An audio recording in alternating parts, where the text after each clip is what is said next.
Après que le messager de Dieu nous ait présenté Dieu et nous ait apporté la clé pour accéder au paradis, voilà qu'après son départ de ce bas monde, son plus grand souci, c'est notre salut et notre bonheur. Il pleure chaque fois pour nous, il implore Dieu avant que nos dossiers ne soient classés, que Dieu les classe vers le côté droit, afin que nous puissions recevoir nos dossiers de la main droite et que de la main droite nous rentrions au paradis. Mais le point le plus important, c'est après que maintenant nous rentrons avec un grand nombre de péchés dans notre tombe et que nous soyons ressuscités avec ces péchés, le prophète sera là, sur cette place qu'on appelle Al-Maqam al-Mahmoud. Quel est son rôle? Il va s'arrêter là-bas et observer toute personne qui sera à la balance de Dieu. Et que Dieu pèse les actions des hommes. C'est là que le prophète dira à Dieu, cette personne ayant la foi et il a commis des péchés, permets-moi, ô Dieu, dans ta grandeur et ta magnificence, de plaider en sa faveur. Cette intercession salutaire et salvatrice pour nous est ce que Dieu a donné au prophète comme étant Ash-Shafa'atul Kubra. Et cette place-là aussi, c'est à lui et à lui seul que Dieu a accordé. Car en ce jour, aucun prophète n'osera se manifester, sauf quand le prophète va ouvrir la porte à l'intercession. Bien sûr, d'autres personnes viendront intercéder, les anges vont intercéder, la prière va intercéder, le Saint-Coran va intercéder, même les bons amis, les bons parents et les pieux dans les quartiers peuvent intercéder en faveur d'autres musulmans qui n'avaient pas leur rang. Mais qui va ouvrir le bal des intercessions? C'est le prophète Muhammad sallallahu alayhi wa sallam. Juste pour vous dire, ne l'oubliez pas. Pensez à lui. Le Saint-Coran nous dit, le prophète Mohammed est une miséricorde pour nous. Bil mu'minina ra'ufun rahim. La sourate At-Tawbah, le dernier verset. Le Dieu dit dans ce passage, le messager de Dieu est par rapport aux croyants très miséricordieux et très affectueux.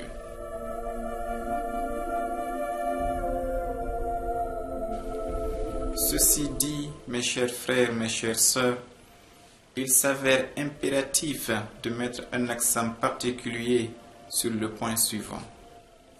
Si le messager de Dieu a un service à offrir le jour du jugement dernier, s'il s'est avéré à travers le Saint-Coran et avec la Sunna authentique qu'il a l'intercession et qu'il est un avocat qui va servir d'intermédiaire entre nous et Dieu, il s'avère que ce service n'est pas gratuit. Il s'avère que la balle reste toujours dans notre camp, car le messager de Dieu sallallahu alayhi wa sallam, l'une de ses dernières phrases sur terre est la suivante: Laysa minni man istakhaffa bi salatihi. Il a dit: n'appartient pas à ma communauté, moi Muhammad, toute personne qui va banaliser sa prière. Autrement dit, toute personne, tout musulman qui ne respecte pas les 5 prières obligatoires et quotidiennes ne fait pas partie de la communauté du prophète Mohammed. Et dans un autre hadith, qu'est-ce qu'il dit? Il dit: La yaridu alayya al-hawd, la wallah. Il dit: toute personne parmi les musulmans qui ne respecte pas les 5 prières ne va jamais me trouver vers le bassin du paradis, le bassin Al-Kawthar. Et le petit-fils du prophète Mohammed, le 6e petit-fils du prophète du nom de l'imam Sadiq alayhi salam, a dit quoi? Il dit: La yanalu shafa'atuna man istakhaffa bis salat. L'imam Sadiq alayhi salam dit: n'atteindra jamais notre intercession, nous Ahlul Bayt, savoir le prophète et sa sainte famille, n'atteindra jamais notre intercession celui qui a banalisé, celui qui a bafoué, celui qui n'a pas considéré ces 5 prières. Ce hadith se trouve dans Biharul Anwar, au volume 82, à la page 235.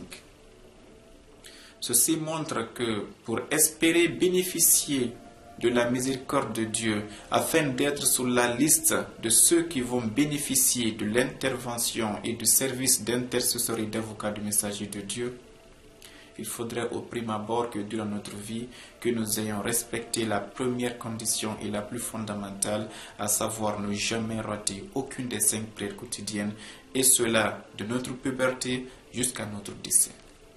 Une seule prière manque dans cette liste, sachant que si nous ratons le messager de Dieu à la résurrection, c'est pas parce qu'il a été incompétent, pas parce qu'il n'a pas voulu nous sauver, mais parce que nous n'avions pas respecté les critères fondamentaux et les conditions sine qua non pour mériter son intercession.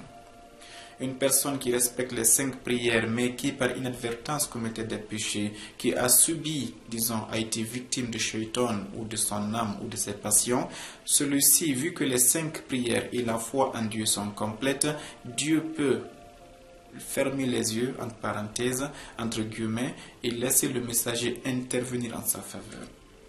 Mais quand les 5 prières manquent, depuis qu'on a eu l'âge de la puberté, jusqu'à notre décès, alors sachant que l'intercession et le service d'avocat du messager de Dieu ne nous est pas destiné le jour du jugement dernier, et que Dieu nous en préserve de cela.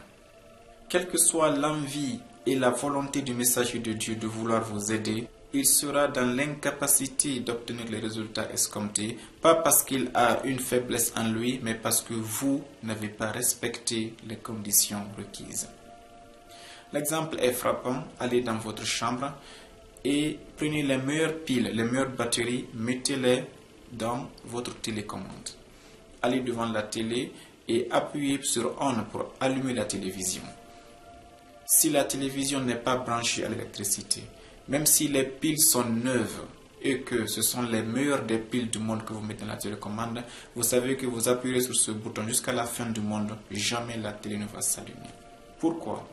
Pas parce que la télécommande est en panne, pas parce que les piles sont usées, mais parce que la télévision n'a pas rempli une condition fondamentale pour être allumable, ce qu'elle n'était pas connectée à l'électricité. L'électricité, c'est comme les 5 prières. La télévision, c'est vous. La télécommande, entre parenthèses, bien sûr, c'est un exemple, représente le messager de Dieu. Quelle que soit son envie pour vous illuminer, pour vous allumer et vous mettre apte à être lumineux et accéder au paradis, si vous n'avez pas rempli les 5 prières, vous n'êtes pas branché à l'électricité, vous ne serez pas allumable, entre guillemets. L'exemple n'est qu'approximatif, on ne veut pas rabaisser la valeur et la grandeur du messager de Dieu à cette télécommande, que Dieu nous en préserve, mais c'est juste pour que vous compreniez que si empêchement il y aura demain, ce n'est pas ni par la faute de Dieu, ni par un manquement du messager de Dieu, mais par nous-mêmes et par notre propre défaillance. Alors quand nous sommes en vie et que nous savons qu'il y a une telle avalanche de miséricorde qui nous attendent, pourquoi ne pas saisir l'occasion, respecter les 5 prières, respecter le Ramadan, respecter le pèlerinage, la zakat et avoir une foi en Dieu dépourvu de tout shirk et de toute association. Les 5 conditions la remplies, dormez sur vos oreilles et rassurez-vous que le messager de Dieu ne va jamais vous abandonner. Donc, à partir de cet instant, décidons-nous que aucune des 5 prières ne va jamais plus nous rater. Et si par inadvertance, par oubli, par sommeil ou par des empêchements, disons acceptables, une prière arrive à partir sans que je l'effectue, je promets Dieu que je vais la rembourser à la seconde où j'ai le temps de la rembourser. Et si par le passé j'avais des prières en manque que je n'avais pas pu prier, je me programme pour essayer de les rembourser de façon graduelle et progressive. Même si je n'arrive pas à toutes les rembourser, mais si j'ai un programme que je respecte de façon rigoureuse en les remboursant, même si je décède avant de finir de les rembourser, Dieu va voir mon intention que si j'avais une longévité plus prolongée, j'aurais pu accomplir et remplir toutes les prières que j'avais en tête sur moi. De toutes les façons, le cas et le dossier des 5 prières doit être clean, un casier judiciaire vide de toute imperfection, vide de toute faute et de toute défaillance. Quand les 5 prières sont au complet, quand notre foi est au complet, ayons un espoir que le messager de Dieu ne va pas nous abandonner. Et rassurez-vous que quand la prière est complète et qu'elle est effectuée de la meilleure des façons, le Ramadan sera accepté. Le Hajj sera accepté et toutes les adorations seront acceptées. Mais quand les 5 prières ne seront pas acceptées, le prophète dit aucune autre action d'adoration ne sera acceptée. Le prophète a dit, pour résumer, As-salatu amududdin. La prière est l'axe vertébral de la religion. Man aqamaha faqad aqama ad-din wa man tarakaha faqad hadama ad-din. Quiconque va s'occuper et s'intéresser aux 5 prières et les effectuer telles qu'il se devrait, il a accompli son islam. Quiconque va les abandonner, les négliger, les banaliser, ce qu'il a démoli son islam. Donc, La phrase est tellement claire, le hadith est tellement clair qu'il n'a pas besoin de commentaires. L'intercession du messager de Dieu est notre plus grand espoir dans notre existence. Car si nous la ratons, si nous ratons le service d'avocat du messager de Dieu, nous ne rencontrerons jamais le paradis. Alors que Dieu nous accorde cette rencontre ultime avec le messager de Dieu, qu'il nous montre cette lumière, qu'il nous montre cet homme merveilleux, sublime et vraiment affectueux et miséricordieux envers toute l'humanité, et qu'il nous accorde les services de cet homme afin que nous puissions aider ses voisins au paradis.